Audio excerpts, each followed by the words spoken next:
Plaz v Ciglencih ogroža 5 domov. Premalo denarja za obnovo cest v Miklavžu in Rogozi. Svet mariborske bolnišnice skrbi večmilijonska izguba. Hokejisti v boj za polfinale.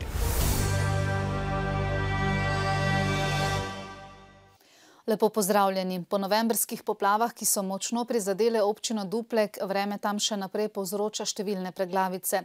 Zaradi močnega deževja v zadnjih dneh, obilnega snega pozimi in neurejenega odvajanja vode ob cesti, vsaj 10 ljudem v naselju Ciglence grozi še plaz.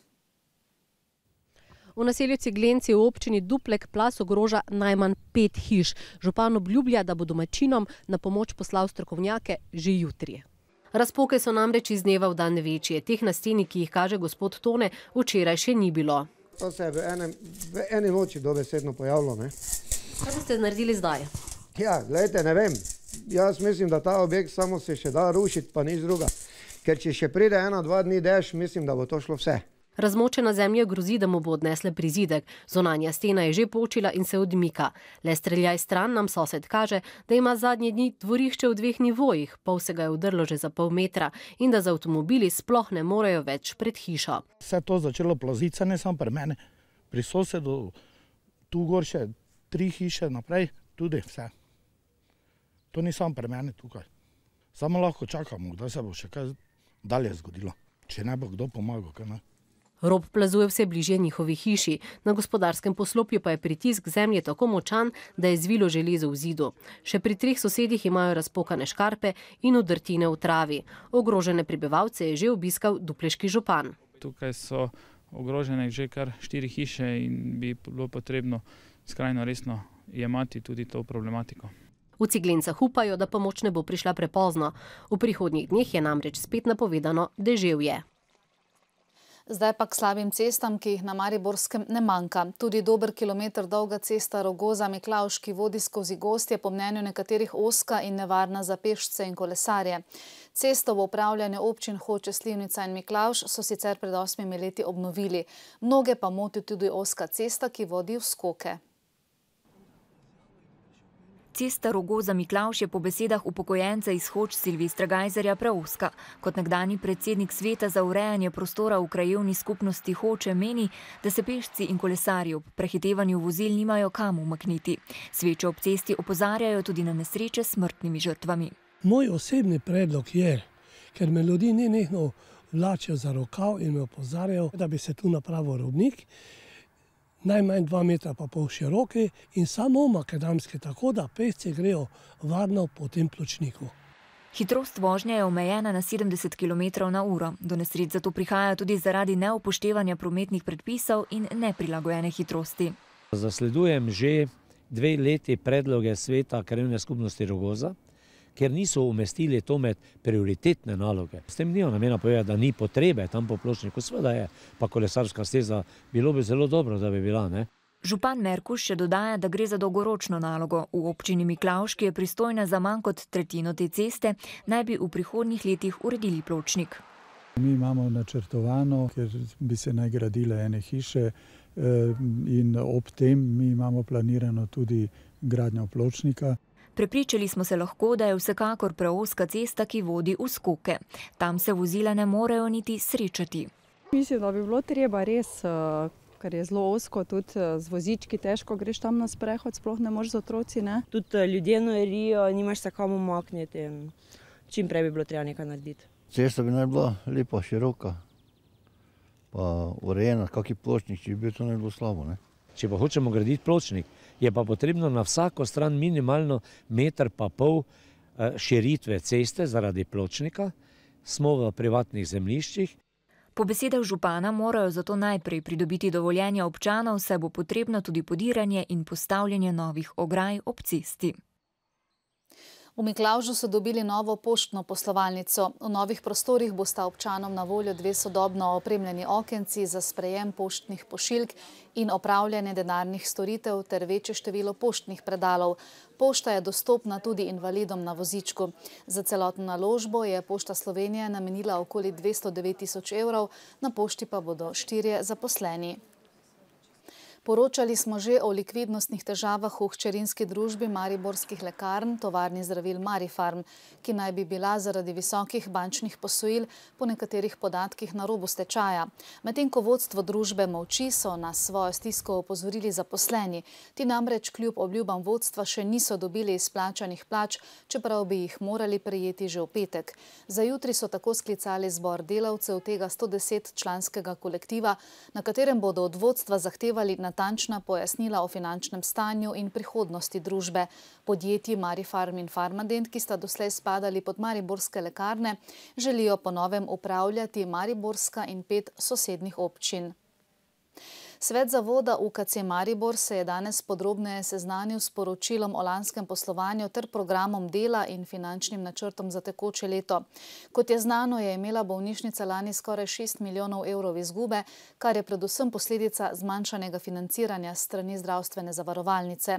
Ker naj bi bilo denarja letos še manj, je člane sveta predvsem zanimalo, kako bodo v bolnišnici privarčevali. Ob že tako visoki izgubi je hud problem tudi likvidnostni položaj bolnišnice. Ob koncu lanskega leta so namreč dobaviteljem dolgovali okoli 6 milijonov evrov. Zakonodajalec je že v letu 2010 skrajšal plačilne roke na 30 dni, tako da imamo v pogodbah 30-dnevne plačilne roke, predtem smo imeli 75-dnevne plačilne roke. To je za nas pomenilo, da smo praktično izgubili na račun teh 45 dni približno 8 do 9 milijonov evrov finančnih sredstev. Po oblažitvi tega ukrepa trenutno dobaviteljem dolgujejo še milijon evrov. Ker naj bi bolnišnici letos zavarovalnica namenila še manj denarja, so člani sveta opozorili, da bo vodstvo moralo pripraviti podrobnejše analize stroškov dela, izdatkov za blago in storitve, predvsem pa prikazati poslovanje po posameznih organizacijskih enotah. To nikakor ni samo sebi namen, ampak to bi morali delati v tako veliki hiši s 3000 zaposlenimi, če bi hoteli ugotavljati, kje so dobre strani poslovanja in slabe, predvsem v organizaciji dela, pa tudi pri stroških. Po mojem mnenju ni ključni element za ugotavljanje dobrega ali slabega rezultata v samih oddelkih, temveč je ključni element v podrobnejši analizi po posameznih vrstah stroškov. Veliko bolj skeptični pa so bili člani sveta o predstavitvi programa dela in finančnega načrta za letos. Ta predvideva, da bo bolnišnica leto končala brez izgube. Sprašujemo se, kako ali bo klinični center res uspel zmanjšati odhodke za skoraj 14 milijonov. To je izjemno zahtevna naloga. Zato do prihodnje seje v maju pričakujejo 3-mesečno poročilo o poslovanju, ki bo pokazalo, koliko je ta napoved sploh realna. Z okroglo mizo o Higgsovem bozonu so se začeli 21. dnevi Jožefa Stefana. Potrditev obstoja tako imenovanega božjega delca lani poleti je gotovo največje znanstveno odkritje zadnjih let. Priznani slovenski fiziki so na okrogli mizi predstavili nekaj ključnih vprašanj, ki si jih zastavlja znanost po potrditvi Higgsovega bozona. Zdaj pa še k političnemu dogajanju v domovini. Na preizkušnji pred parlamentarnimi odbori je danes 5 kandidatov za ministre. Poslanci so že potrdili kandidata za finančnega ministra Uroša Čuferja, ministra za infrastrukturo in prostor Igorja Maherja ter Tino Komel kot ministrico brez listnice za področje zamejcev in Slovencev po svetu. Zaslišanje Karla Erjavca kot zunanjega ministra se je pričelo ob 16. uri. Še vedno pa traja tudi predstavitev Anje Kopač Mrak za ministrico za delo, družino in socialne zadeve. Vlada Janeza Janše je na svoji verjetno zadnji seji sprejela predlog zakona, ki uvaja finančno policijo. Po združitvi carinske in davčne uprave bi ta bila del nove finančne uprave. Združevanje je smiselno zaradi racionalizacije, saj ob vstopu Hrvaške v Evropsko unijo na mejnih prehodih ne bo več carinskih pregledov.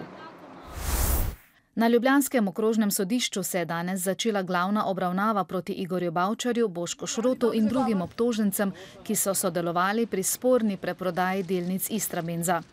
Bavčar naj bi protipravno pridobil premoženjsko korist v višini najmanj 21 milijonov evrov, Šrot pa naj bi mu s svojimi dejanji to omogočil. Oba sta očitana kazniva dejanja zanikala. Kot je pojasnil Šrot, od prodaje delnic Istrabenza ni imel nobene koristi, je pa imela dobiček pivovarna. Bavčar pa je zanikal, da bi Šrota napeljeval k kaznivemu dejanju. Senat Višjega sodišča v Ljubljani bo odločitev o primeru Čista lopata, v katerem je ljubljansko okrožno sodišče 7 obtoženih spoznalo za krive zaradi podkupovanja v gradbeništvu, njihova obramba pa se je na to pritožila, sporočilo v četrtek ob 12. uri. Tako je po zaključku današnje pritožbene seje napovedala predsednica senata Stanka Živič. Le še do jutri imajo starši čas, da svoje otroke vpišejo v vrtec. Lani je 8 mariborskih vrtcev obiskovalo okoli 4030 otrok. Zanje so odprli tudi 4 nove skupine. Kot pravijo na občini, bo tudi letos za vse otroke dovolj prostora. Cene vrtcev ostajajo nespremenjene, v povprečju starši za enega otroka mesečno odštejejo 120 evrov. V Mariboru je razpisanih prostih mest v vrtcih bilo za naslednje šolsko leto dobrih 900. Glede na podatke do danes bo prostih mest dovolj, tako da bo možno vse starše vključiti oziroma vse otroke vključiti. Letos bodo ob Svetovnem dnevu voda, ki bo ta konec tedna, organizirali številne aktivnosti. Za osnovnošolce bodo vnovič pripravili posebno učno pot, ki bo vključevala obisk vodnega črpališča na Vrbanskem platoju in obisk centralne čistilne naprave v Dogošah. Prvič pa bodo v sklopu akcij očistili tudi Mariborski otok. Kot veste, je bil otok izjemno poplavljen v novembrskih poplavah, torej voda je bilo nad nivojem otoka, lahko rečem, približno 1,5 metra do 2 in seveda vse te plastične zastave so ostale in glede na to, da je to biser našega območja, ga želimo očistiti. Sinoči so v Univerzitetni knjižnici Maribor predstavili likovno monografijo mariborskega akademskega slikarja Otarja Meleta z naslovom Duhovnost materialne odsotnosti. Monografija podrobneje analizira 10-letni presek umetnikovega ustvarjanja. Jure Mikuš, umetnosti zgodovinar in avtor besedila, je slikarstvo likovnika, tudi dobitnika nagrade Prešernovega sklada, umestil v zgodovinski okvir slikarjev, ki so od 15. stoletja raziskovali fenomen svetlobe, sence, refleksije, materialnosti in duhovnosti v slikarstvu. Likovno podobo monografije je oblikoval slikar sam, izdajo dela pa je omogočila galerija Žula. Hokejisti Maribora in Jesenic so se v tej sezoni pomerili 4-krat. Štajerci so dobili uvodno tekmo. V naslednjih so bili boljši Jeseničani, ki so zmagali tudi v zadnji, najpomembnejši. Šlo je za prvo četrtfinalno tekmo v državnem prvenstvu. Nocoj ekipi čaka povratno srečanje. Če bodo zmagali Gorenjci, se bodo v polfinalu pomerili s hokejisti Olimpije. Glede na izide zadnjih 3 tekem, ki so jih Jeseničani dobivali z nekaj zadetki razlike, je razvidno, da bo za Mariborčane nocojšnja tekma zadnja uradna v tej sezoni. Ta je imela nenavaden potek, saj je bila za Lisjake četrtfinalna tekma državnega prvenstva šele prva tekma s pravim tekmovalnim nabojem. Igrali smo Hrvaško ligo, ki ni bila prav zelo zahtevna, tam smo v bistvu bili prvi brez problemov. Tukaj se pa vidi, da je ta nivo malo višji, te fantje od Jesenic so izkušeni, imajo par mladih fantov zraven, ki dobro drsajo, tako da je ta nivo kar dost višji, kot je nivo Hrvaške lige ali pa teh tekem, ki smo jih igrali pri pripravljalnih. Pomanjkanje težkih tekem je glavni razlog, da so Jeseničani v ledni dvorani slavili 7-2. V gorenjski ekipi, ki so jo pred sezono sestavili povsem na novo, je namreč nekaj igralcev z mednarodnimi izkušnjami. Mi smo zmeraj v šali rekli, koliko je v play-offu, ko smo bili še sigurno profesionalci. Vsaka tekma, ki je prišla na odkolo play-offu, smo rekli, no, zdaj ta je pa najtežja. Ampak vsaka tekma, to se zavedamo, je zgodba zase. To bomo hitro pozabili. Ampak pri nas je še zmeraj tako, mi smo svoje, da že skozi tole kariero, zdaj bolj za sproščeno igramo, to se tudi vidi na ledu. Veliko več so od četrtfinala pričakovali Mariborčani. Zanimivo je, da je na tekmi v ledni dvorani oba zadetka prispeval tretji napad, v katerem so sami mladi hokejisti. Slabše ne more biti, saj strani vodilnih igralcev. Upam, da bomo bolje, rezultat bomo lovili. Zdaj po pravici povedamo, bomo šli na vse ali nič, ampak bo pa zelo težko. Letošnjo sezono bodo v Mariboru poskušali pozabiti kar se da hitro. V njej ni bilo pravega tekmovalnega naboja, ki je ključnega pomena za igralski napredek. Zato se bodo Lisjaki v naslednji sezoni po sili razmer priključili ostalim slovenskim ekipam, ki igrajo v avstrijski ligi.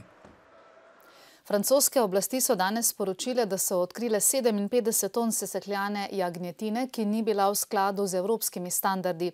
Oporečno meso so našli v tovarni Spankera, podjetja v središču afere s konjskim mesom, ki je zajela Evropo. Zbrali pa smo še drugo pomembnejše dogajanje na tujem. Papež Frančišek je na trgu Svetega Petra daroval umestitveno mašo. Prejel je tudi ključna simbola papeštva, ribiški prstan in pali. V pridigi je pozval k varovanju celotnega stvarstva, vseh živih bitij in okolja, ter dejal, da bi se papež moral posvetiti predvsem najšibkejšim in revnim. Mašo je daroval pred množico vernikov, zbralo se jih je vsaj 150 tisoč, ter več kot 130 vladnimi delegacijami. Tam je bil tudi predsednik republike Borut Pahor, slovensko cerkev pa sta zastopala nadškofa Ljubljane in Maribora Anton Stres in Marjan Turnšek. Na Cipru so pripravili osnutek zakonodaje o uvedbi davka na bančne vloge, v skladu s katerim ne bi obdavčili vlog v vrednosti do 20 tisoč evrov. Ni pa znano, ali bi na takšen način dejansko zbrali potrebno vsoto 5,8 milijarde evrov, ki jo evroskupina zahteva v zameno za 10 milijard evrov pomoči. Ciprske banke ostajajo zaprte do četrtka, bojijo se namreč prenakazil denarja v druge države. Ciprski finančni minister pa v Moskvi skuša skleniti dogovor o novih pogojih ruskega posojila Cipru. V japonski jedrski elektrarni Fukushima, ki jo je pred 2 letoma poškodoval cunami, je prišlo do izpada električnega napajanja.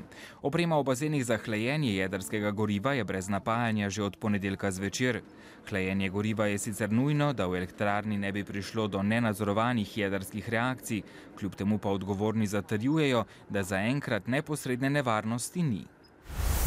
Danci v glavnem mestu odpirajo nov akvarij, Modri planet, ki bo med največjimi v severni Evropi.